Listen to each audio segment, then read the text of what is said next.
You ever notice how quiet it gets after the storm? Not during it, no, that part's loud. Screaming, shattering, hearts breaking in places you didn't even know could hurt. But after the chaos, after the damage is done, that's when the silence moves in. It's heavy. It sits with you, presses down on you, like it owns you. Like they own you. The people who hurt you, who broke you, who used you like you were disposable, replaceable. You think they're out there somewhere, haunted by what they did? No, not yet. Because right now, you're doing the haunting for them. Every time you replay it in your head, every time you feel small, worthless, hollow, you're their ghost.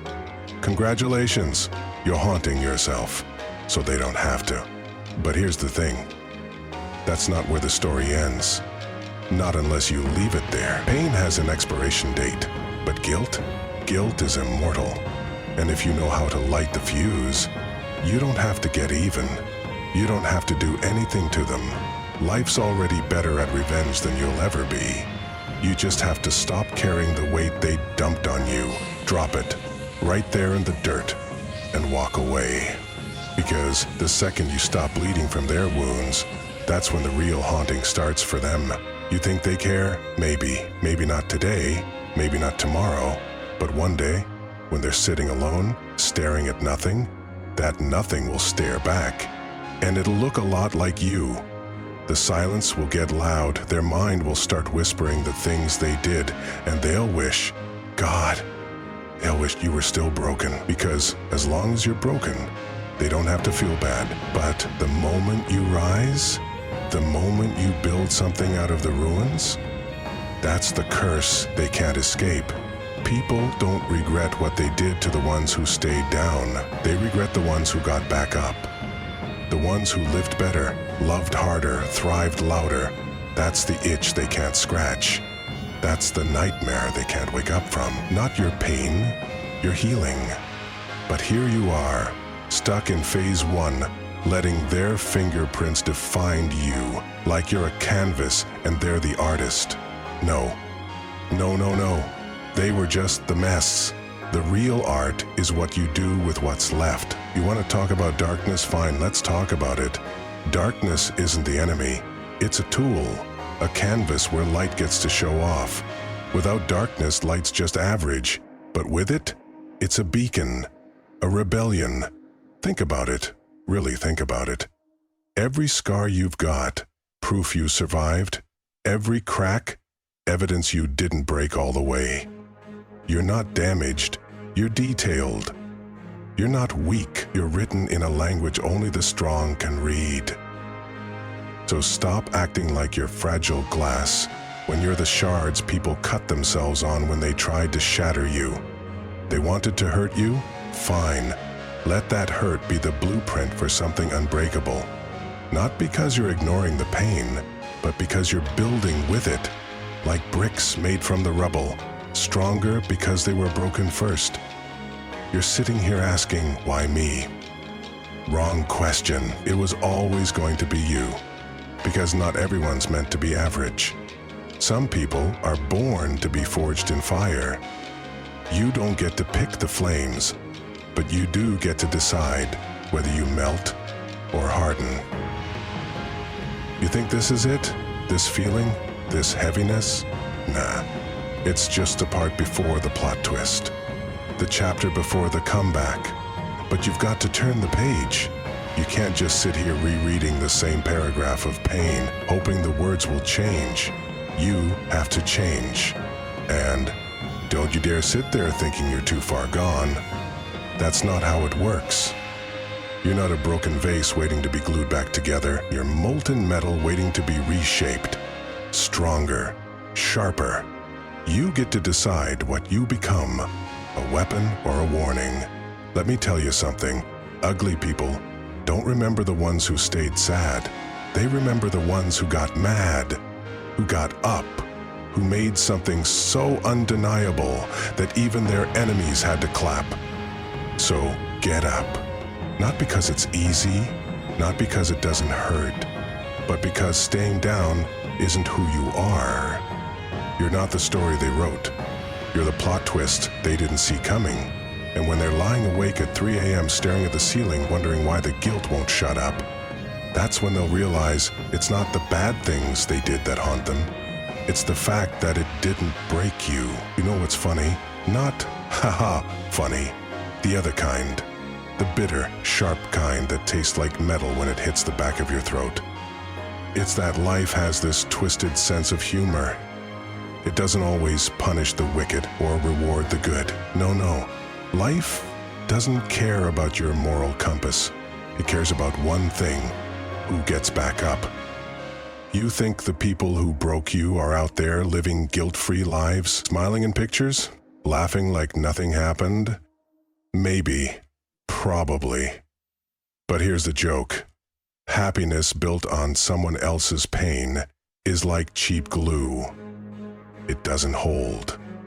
It pretends for a while, sure, but give it time. Oh, time's the real villain here. Time's the one that sneaks up when the party's over, when the noise dies down, and it's just them and their thoughts. That's when the real haunting begins. Not with your tears, not with your anger, but with your silence. You see, people expect you to crumble. They expect you to fall apart, to drown in the wreckage they left behind, because that makes them feel big, powerful, like they had control. But when you stand up, when you rise from the ashes with nothing but scars and spite stitched into your skin, that's when the fear kicks in. Because suddenly, you're not a victim, you're a survivor. And survivors carry something heavier than pain. They carry proof. Proof that nothing, not betrayal, not heartbreak, not even the darkest days, could finish them. They didn't just hurt you, they gave you something. A gift wrapped in barbed wire, pains sharp enough to carve out the truth. And the truth is, you don't need them. You never did.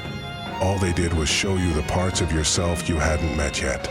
The part that doesn't flinch, the part that doesn't beg, the part that stares back at the abyss and doesn't blink. But here's where it gets dark. Darker than you're ready for. The real revenge? It's not in proving them wrong. It's in not needing to prove anything at all. It's in walking past them like they're just another face in the crowd, like they never mattered enough to leave a mark, because indifference, that's the sharpest knife. Regret feeds off attention. Starve it. You think you're broken? Good. Broken things have edges. You're sharp now. Dangerous.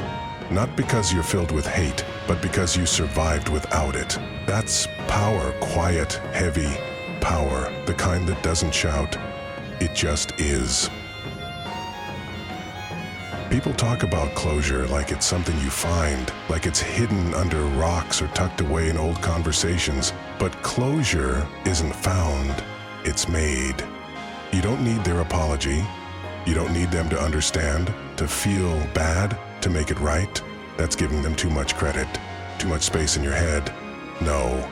Closure is when you stop waiting for them to fix what they broke.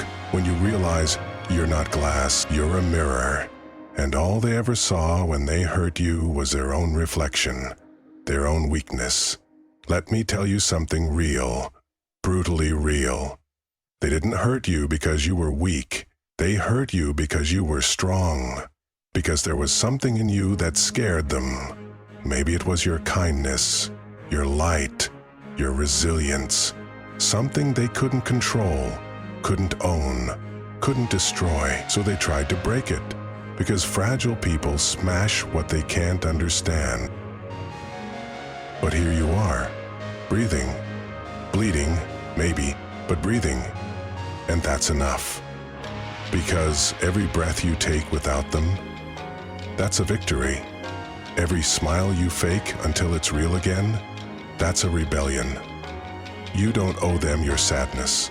You don't owe them your story. They were just a chapter, not the whole book.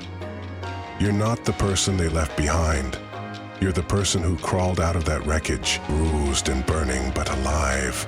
And that matters more than their guilt, more than their memory, more than anything they ever took from you. You ever see a forest after a wildfire? It's ugly, blackened, ash everywhere. But give it time, and you'll see green poking through the charred ground.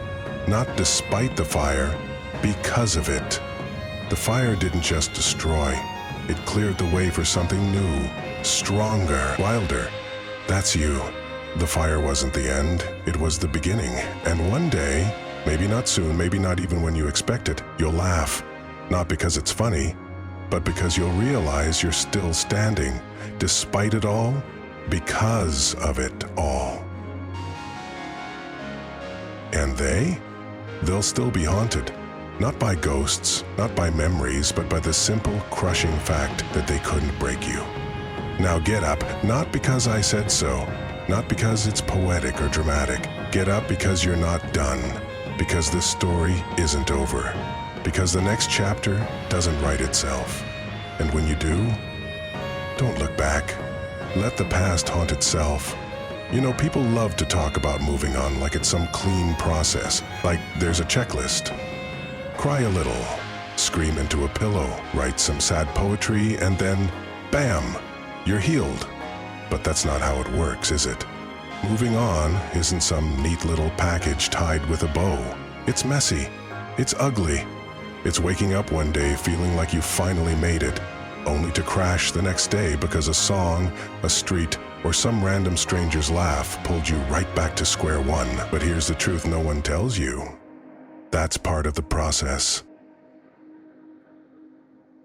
Healing isn't linear. It's a battlefield. Some days you win, some days you lose, and that's okay. Because every scar, every setback, every miserable morning you drag yourself out of bed when you'd rather disappear, that's progress. That's survival in its rawest form. It's not about never falling, it's about refusing to stay down. See, the people who hurt you, they counted on you staying broken. They banked on it, because as long as you're down there, buried under the weight of what they did, they don't have to face themselves. But every time you stand up, every time you breathe without their name stuck in your throat, you're forcing them to confront a truth they can't escape. They didn't win. And that's the thing about pain. It's loud at first, deafening, but if you sit with it long enough, really sit with it, you realize it's just noise, white noise, background static. It only controls you if you let it, but once you recognize it for what it is, it loses its power. It becomes part of the scenery. Like old graffiti on a wall you don't bother looking at anymore. You ever notice how the people who hurt you move on like nothing happened? Like you were just a pit stop on their road trip of self-destruction? It burns, doesn't it? Feels like they walked away with a piece of you, leaving you to pick up the scraps. But here's the thing. They didn't take anything from you. They can't. All they did was expose the parts of you that needed to be rebuilt, stronger, sharper. They left you in pieces? Good. Now you get to decide how to put yourself back together. Not like before, better. And emotional pauses to really highlight the key moments in your script.